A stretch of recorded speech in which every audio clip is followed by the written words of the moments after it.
이다성 같은 또 분들이 앞에 나와 계십니다. 아까 제가 대한민국 건국과 산업화 민주화 말씀드렸습니다만 산업화와 그 민주화 또 대한민국의 정체성 안팎의 그 위기로부터 그걸 지켜내기 위해서 몸으로 또 펜으로 또 그 교육과 강의를 통해서 대한민국을 지키는 분들이 앞에 계십니다. 여러분 큰 박수 부탁드리겠습니다.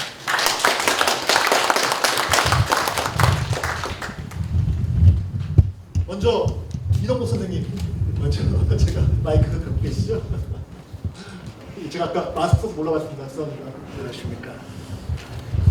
예, 이동국 선생님은 제가 아는 그 원로분들 중에서는 가장 영어를 쓰는 그 나라 사람 중에서 더 잘 쓰는 거로 제가 지켜봤고요.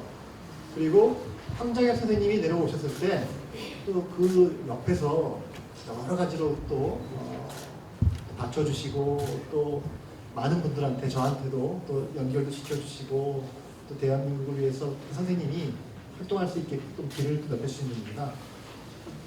저 이동국 선생님 요 책 보셨죠? 예. 책 보셨는데 세계 민주화 전략 요 책이 걸맞다고 생각하십니까? 예, 이제 말씀드리죠. 예. 예, 알겠습니다. 그러면 요 서평을 간단하게 좀 부탁드리겠습니다. 여러분들 이렇게 뵙게 돼서 반갑습니다. 저는 이제 이동복이라고 합니다만은 여러분께 제가 이런 사람이라고 소개드리려면은 전상 1970년대, 90년대 남북회담 때에 일정한 역할을 하던 사람이다 하는 것으로 제 소개를 가름할 수밖에 없고요. 이제 그 1997년부터 6년부터 2000년까지 국회 말석을 좀 차지하고 했습니다만은 우리 저 강태욱 선생하고는 그동안 아주 그 흥사단에서 그렇게 그 여러 활동을 하셨다는 것을 뒤에 들었습니다만은 그 당시엔 제가 흥사단하고 이렇게 그 큰 인연이 없었기 때문에 그때는 우리 강 선생을 몰랐죠. 그런데 이제 제가 이제 1997년에 국회에 있을 때 황장엽 씨가 탈북을 해서 서울에 도착했는데 98년 2월에 그 황장엽 선생하고 첫 대면이 이루어져 가지고 그 뒤로 2010년 그분이 돌아가실 때까지 12년 동안 가까이 이렇게 그 이제 모시는 그런 시간을 가졌습니다.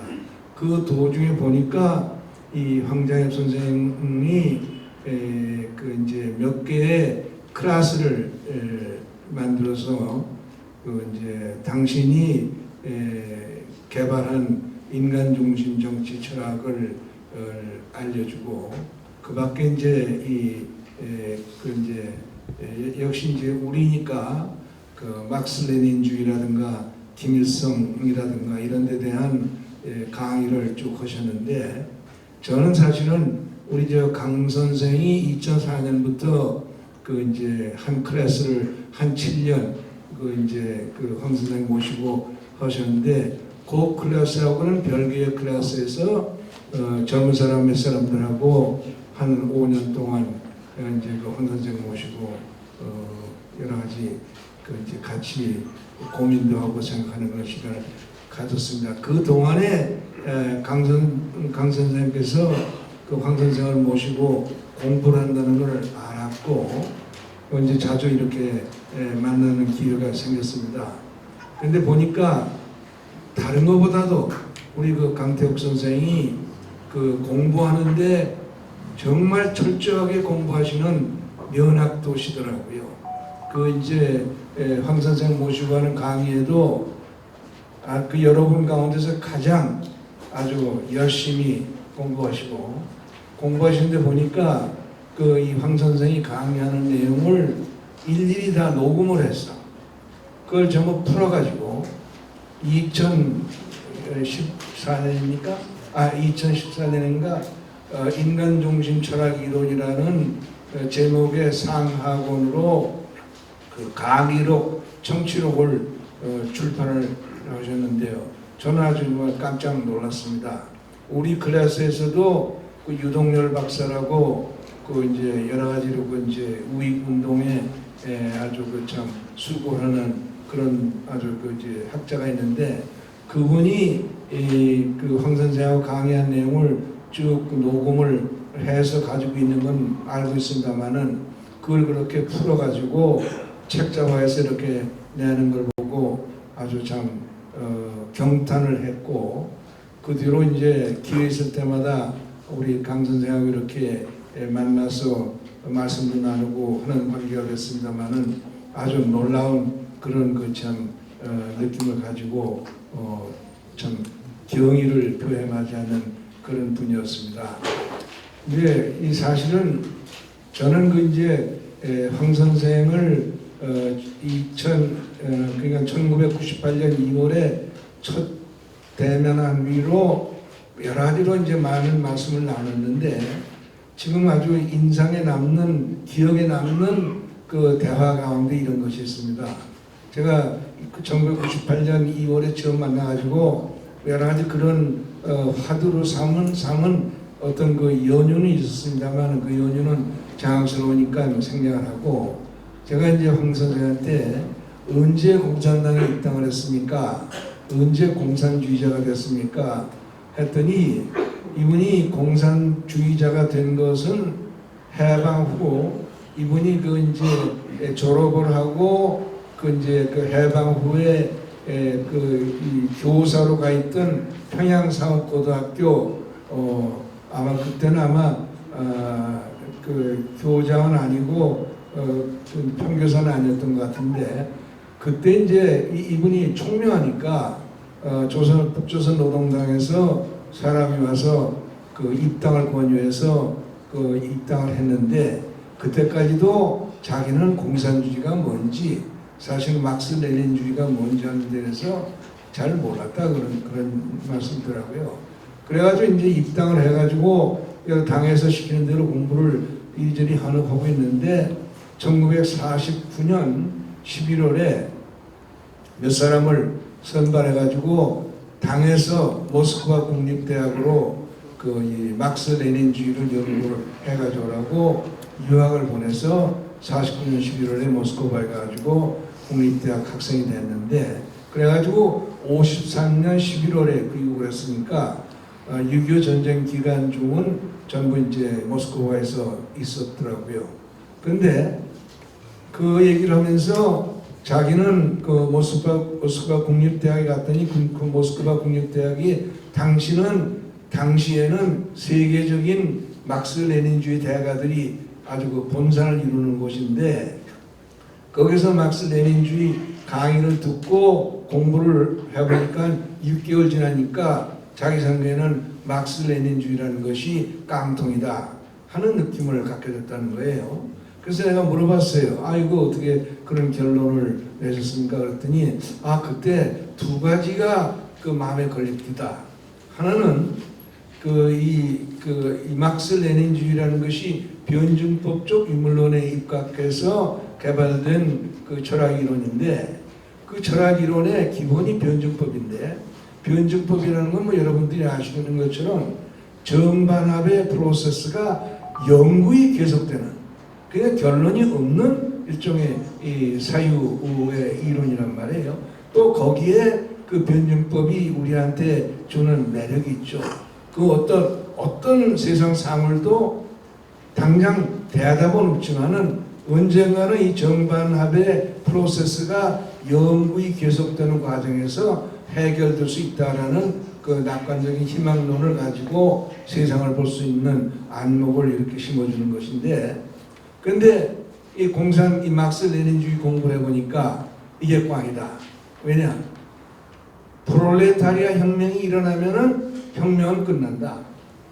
그러면 이 변증법은 사기가 아니냐 이런 생각이 들더라.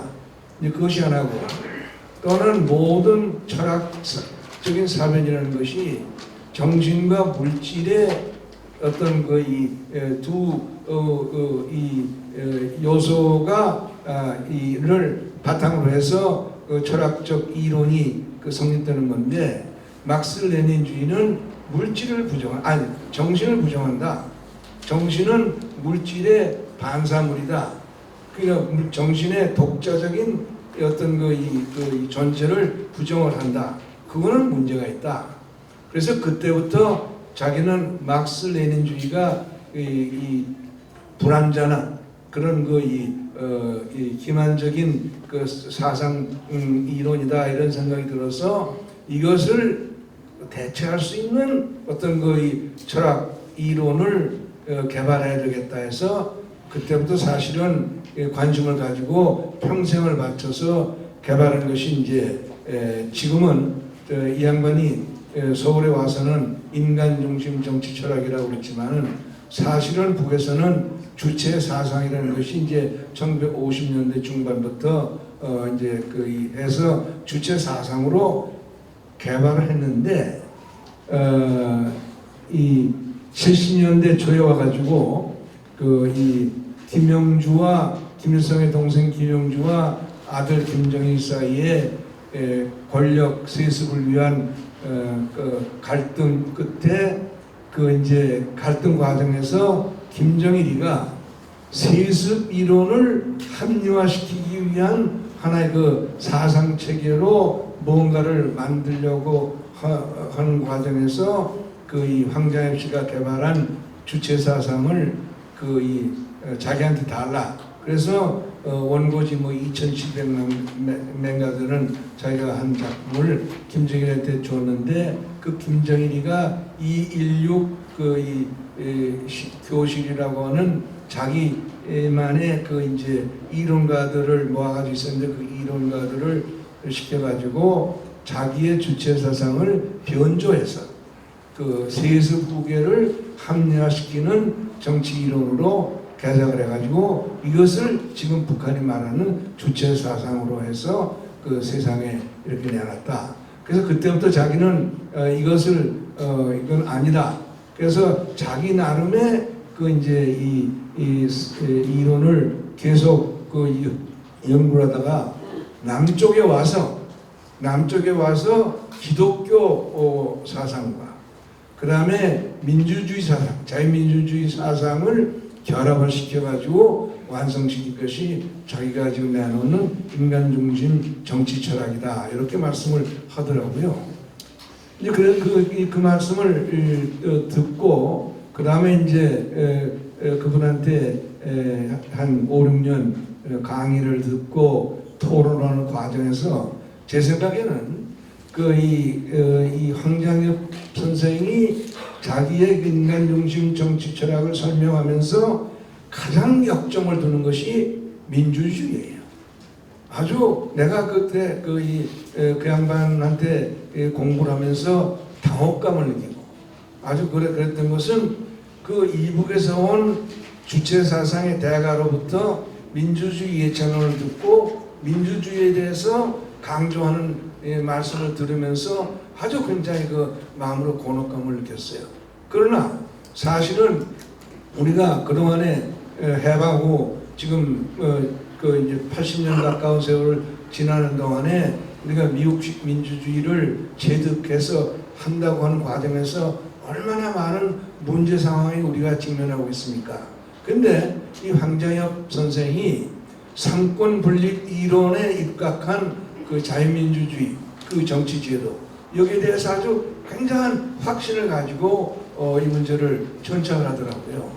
그래서 저는 이제 이 인간중심 정치 철학이라고 하는 황 선생이 발전시킨 이 철학 이론을 우리 한국의 철학을 하는 분들이 이것을 좀 비판적으로 연구를 해가지고 이것을 한국의 어떤 철학의 틀 속에서 어떤 소화를 시켜가지고 하는 것이 필요하지 않느냐 하는 생각을 골똘하게 해서, 사실은 철학하시는 여러분들을 제가 이제 사회생활을 하면서 만나 뵐 때마다 권유하고 말씀을 드려봤는데, 이상하게 우리 한국에서 철학 주류를 연구하시는 분들이 관심을 그렇게 기울이지는 않으시는 것 같아서 안타깝기 짝이 없었어요.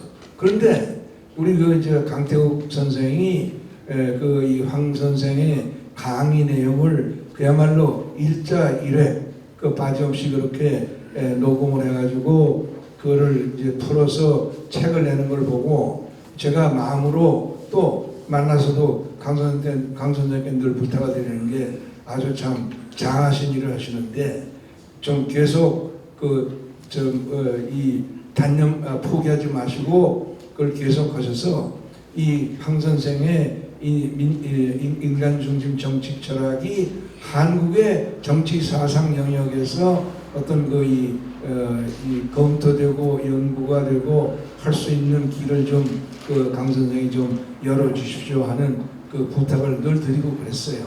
근데 이제 얼마 전에 어디서 만나 뵈었더니 책을 하나 냈다.